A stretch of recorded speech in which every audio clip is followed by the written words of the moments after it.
அனைவருக்கும் வணக்கம். ஒருத்தருக்கு ஒரு சந்தேகம் இருந்தது. என்னென்னா, வங்கியில் கடன் வாங்கியிருக்காரு.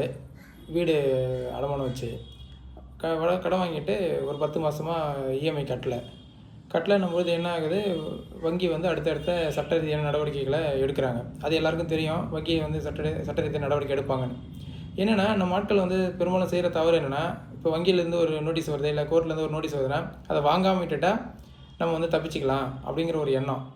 இல்லை ஒரு சிலர் அட்ரஸை மாற்றிக்கிட்டு போயிடுவாங்க. ஆனால் வங்கியை பொறுத்த வரைக்கும் அவங்க ஃபுல் சேஃப்டியாக செக்யூராக தான் லோன் கொடுப்பாங்க. நம்மளுடைய பத்திரம் எல்லாத்தையும் வாங்கி வச்சுக்கிட்டு.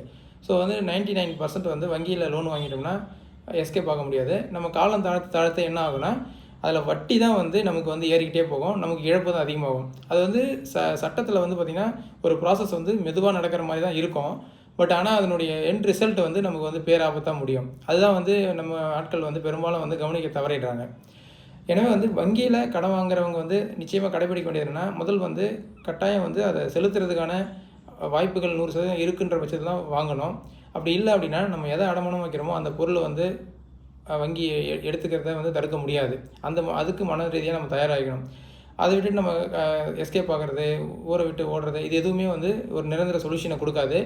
நீங்கள் வங்கியை உரிய முறையில் அப்ரோச் பண்ணி, இல்லை அந்த இஎம்ஐயை மாற்றி வேறு ஏதாவது சொல்யூஷன் எடுத்து அதில் மீண்டு வர அதாவது அந்த பிரச்சனையிலேருந்து நீங்கள் தப்பிக்கவே முடியாது. அதை தீர்க்க தான் முயற்சி செய்யணுமே ஒழிய அதுலேருந்து தப்பிக்க முயற்சி செய்யக்கூடாது. அதான் முக்கியமாக நம்ம இதில் பார்க்க வேண்டியது. மற்றபடி இப்போ சட்ட ரீதியாக இருக்கிற விஷயங்கள், அந்தந்த கேஸுக்கு நம்ம எடுக்க போகிற ஸ்டெப்ஸு அதெல்லாம் வேறு தனி. இப்போ இதில் என்னென்னா, நீங்கள் இப்போ ஆட்டோ டெபிட் கொடுத்துருப்பீங்க, இல்லை செக் பவுன்ஸ் கொடுத்துருப்பீங்க. இப்போ உங்கள் மேலே கிரிமினல் கேஸும் எடுப்பாங்க, நடவடிக்கை எடுப்பாங்க. சிவில் சூட்டும் போடுவாங்க, மணி ரெக்கவரி பண்ணுறதுக்கு. உங்களுக்கு எல்லா வழியிலையும் லாக் பண்ணுவாங்க. முக்கியமாக ஒரு சிலர் வங்கியில் கடன் வாங்குறது நம்ம ஊர் வங்கியில் தானே கடன் வாங்குகிறோம், அப்போ கேஸ் வந்தால் பார்த்துக்கலான்ற ஒரு நினைப்பில் இருப்பாங்க. அந்த அறியாமல் இருக்கிறவங்களுக்காக நம்ம இதை சொல்கிறோம்.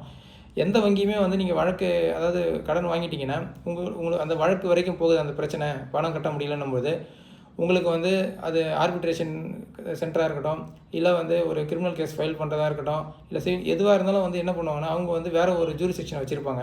இப்போ உதாரணத்துக்கு தமிழ்நாட்டில் இருக்கிறவங்களுக்குன்னா நார்த் இந்தியாவில் ஏதாவது ஒரு ஸ்டேட்டை வச்சுருப்பாங்க. நார்த் இந்தியாவில் இருக்கிறவங்களுக்கு சவுத் சைடு வச்சுருப்பாங்க. ஸோ என்னென்னா, உங்களுக்கு இங்கேருந்து அவ்வளோ தூரம் போய் கேஸே ஒன்று நடத்த முடியாது. அந்த அளவுக்கு உங்களை லாக் பண்ணுவாங்க. ஸோ அதனால் வங்கியில் கடன் வாங்கும் பொழுது மிகவும் விழிப்போட அதை திரும்ப செலுத்துறதுக்கான அனைத்து சாத்தியக்குறையும் வச்சுக்கிட்டு கடன் வாங்குங்க. அதுதான் உங்களுக்கு நல்லது, சேஃப்டியும் கூட. இதில் ஏதாவது சட்ட ரீதியான உங்களுக்கு சந்தேகம் இருந்ததுன்னா அதை நீங்கள் கமெண்ட்டில் சொல்லுங்கள். அதை பற்றி நம்ம விளக்கம் சொல்லுவோம்.